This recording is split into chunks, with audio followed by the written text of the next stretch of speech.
Hello दोस्तों, स्वागत है हमारे सतपुर ITI यूट्यूब चैनल पे। आज हम पिछली क्लास में हमने देखे थे कि यूनिवर्सल मोटर क्या होती है और हमने उसके बारे में जाने थे कि उस पर क्या क्या किस तरीके से वो कार्य करती है। आज हम देखते हैं रिपल्सन मोटर, है ना।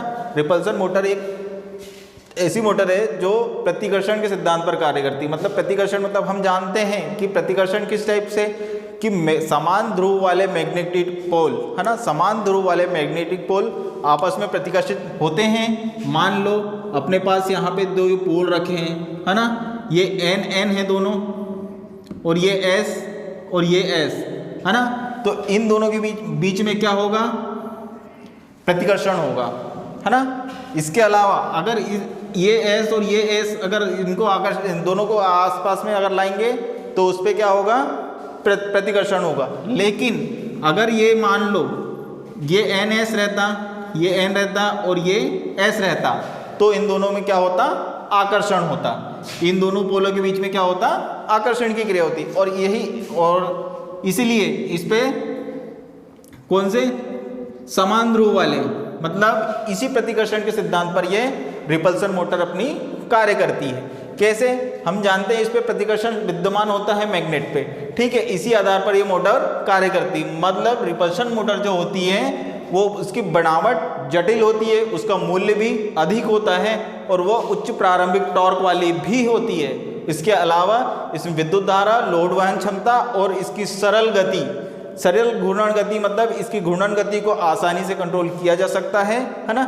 ये सब चीजें इस पे विद्यमान होती है, ठीक है। अब इसकी देखते हैं इसकी संरचना किस टाइप की होती है। देख रहे हो यहाँ पर ये रोटर मैग्नेटिक एक्सिस लगा हुआ है। मतलब ये यहाँ पे ये क्या लगा हुआ है? ये कार्बन ब्रश लगा हुआ है, दो कार्बन ब्रश लगे हैं। ये रोटर है, इस पे ये कम्यूटेटर लगा हुआ है। रोटर पे क्या लगा हुआ है? कम्यूटेटर लगा हुआ है, ठीक है।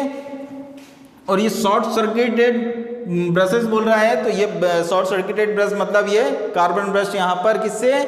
कम्यूटेटर से शॉर्ट सर्किटेड है। उसके बाद आता है स्टेटर मैग्नेटिक एक्सिस। ये जो लाइन लगी दिख रही है आपको, है ना, ये कौन सी लाइन? इसको क्या कहा जाता है? स्टेटर मैग्नेटिक एक्सिस, है ना। और वैसे ही ये क्या है? Rotor magnetic axis. ये इस तरीके से लगी होती है, जो कि कितने 120 डिग्री ओनली 20 डिग्री पे रोटर, मतलब रोटर से स्टेटर का जो अक्ष कितना रहता है? 20 डिग्री का होता है, ठीक है। इसके अलावा इस पे क्या होता है? देखो इसकी संरचना कैसी होती है? जिसकी संरचना सामान्य प्रकार के सिंगल फेज मोटर की तरह होती है। स्टेटर के बीच आर्मेचर, कम्यूटेटर तथा दो कार्बन ब्रश लगे होते हैं। कार्बन ब्रश लगे होते हैं। आर्मेचर वाइंडिंग यहाँ पर क्या होती है? आर्मेचर में आर्मेचर वाइंडिंग हुई होगी, ठीक है। और स्टेटर पे स्टेटर वाइंडिंग होगी नॉर्मल मोटर की तरह से, ठीक है। ब्रशेस कैसे? कम्यूटेटर पे शॉर्ट सर्किट होंगे। शॉर्ट सर्किट मतलब कम्यूटेटर पे शॉर्ट सर्किट रहते हैं कार्बन ब्रश, हमें पता है। उसके बाद ब्रशेस जो रहते हैं चुंबकीय क्षेत्र के अक्ष पर कितने? मात्र 20 डिग्री पर, है ना। 20 डिग्री पर यहाँ से ये झुके होते हैं। इसका अक्ष कितना रहता है? 20 डिग्री पर झुका हुआ होता है।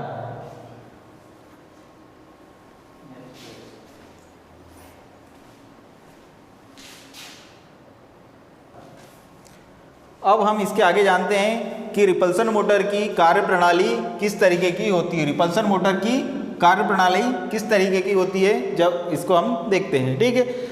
जब स्टेटर को सिंगल फेज एसी सप्लाई से संयोजित किया जाता है तो उस पर प्रत्यावर्ती चुंबकीय क्षेत्र स्थापित होता है। प्रत्यावर्ती मतलब जब हम उस पर एसी सप्लाई देंगे तो उस पर क्या डबल पोल होने के कारण, उस पर डबल पोल होने के कारण क्या होगा कि एक घूमने वाला चुंबकीय क्षेत्र, मतलब अल्टरनेटिंग स्वभाव का, अपनी एसी सप्लाई से जब जोड़ेंगे तो अल्टरनेटिंग स्वभाव की होती है एसी सप्लाई, है ना।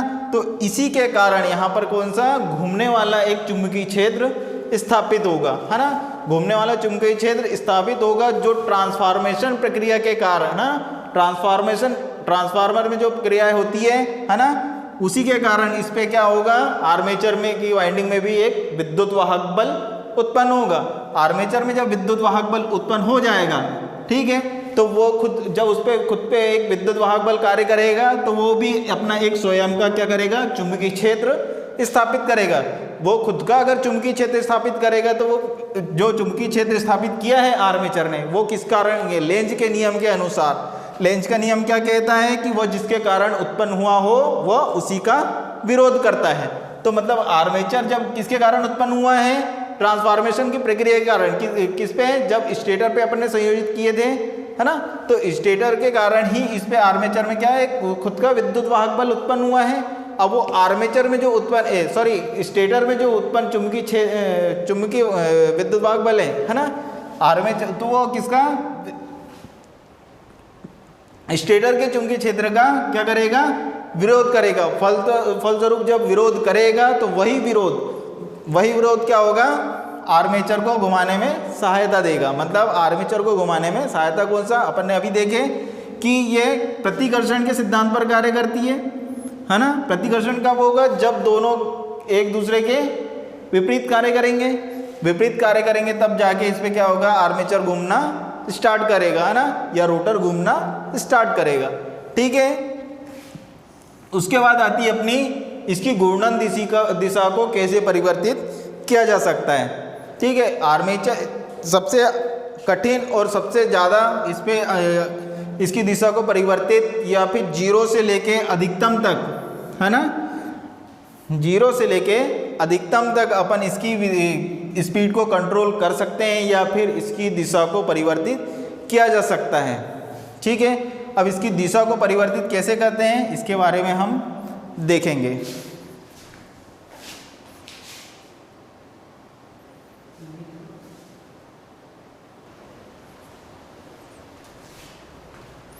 सबसे पहले हम देखते हैं, यदि कार्बन ब्रशेस की खिसकाकर दाईं ओर से बाईं ओर ले जाया जाए, है ना, कार्बन ब्रश को अगर खिसकाकर दाईं ओर से बाईं ओर लेके जाया जाए, है ना, या फिर कैसा कहें 20 डिग्री कैसा बाईं ओर बना दिया जाए। अभी कैसा था, दाईं ओर था।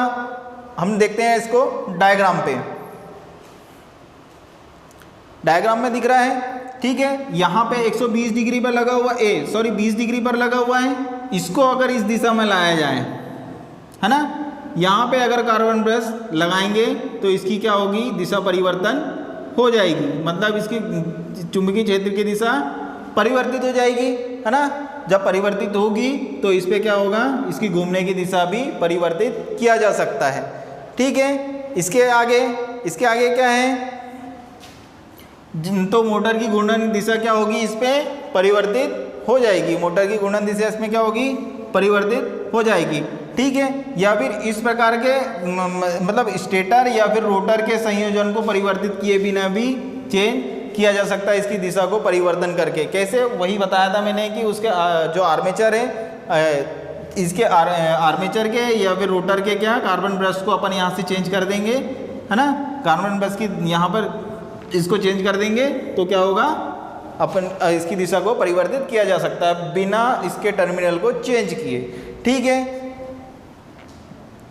घूर्णन दिशा को इसको चेंज किया जा सकता है। उसके बाद आता है इसके अतिरिक्त कार्बन ब्रशों के चुंबकीय क्षेत्र को थोड़ा थोड़ा घुमाकर क्या घूर्णन दिशा को कम ज़्यादा या फिर अधिक किया जा सकता है। मतलब कि इसको अपन देखते हैं कैसे कम किया जा सकता है। मतलब इसकी दिशा को धीरे धीरे जो यहाँ पर है ना, जो यहाँ पर है उसको धीरे धीरे इधर कम करेंगे, है ना, ये इधर ऊपर जाएगा, यहाँ पे नीचे धीरे धीरे कम होगा और ये क्या होगा, यहाँ से ये ऊपर जाएगा तो क्या होगा, इसमें फ्लक्स काटने की क्षमता कम होगी और उसके बाद फिर इसकी स्पीड क्या होगी, कम होते चली जाएगी। ठीक है, लेकिन इस कंडीशन में आएगी, है ना, इस कंडीशन में आता है जो अपना क्या है मैग्नेटिक एक्सिस है, मैग्नेटिक एक्सिस को बेस मान के इस पे अगर आएगा तो ये क्या होगा, चुंबकीय क्षेत्र इसके क्या होगा, लंबवत होगा। लंबवत जब होगा तो इस कंडीशन में इस पे फ्लक्स की ज़्यादा काटने की क्षमता होगी और ये क्या करेगा, इसकी स्पीड कम होते चली जाएगी। मतलब इसकी जीरो से लेके और यहाँ पर इसी अक्ष पर रख दिया जाए, इसको यहाँ पर कार्बन ब्रश को भी इस अक्ष पर रख दिया जाए तो इसकी स्पीड क्या हो जाएगी, शून्य हो जाएगी। मतलब इसकी शून्य से लेके अधिकतम स्पीड तक इसको कंट्रोल किया जा सकता है ना। इसकी अधिकतम स्पीड यहाँ तक होगी और यहाँ के बाद अगर इधर अपन ने घुमाए इसको तो यहाँ पर क्या होगा, इसकी दिशा परिवर्तन हो जाएगी। ठीक है, आज के लिए इतना, अगले वीडियो में और देखते हैं नेक्स्ट क्या हो सकता है। ठीक है, ओके बाय।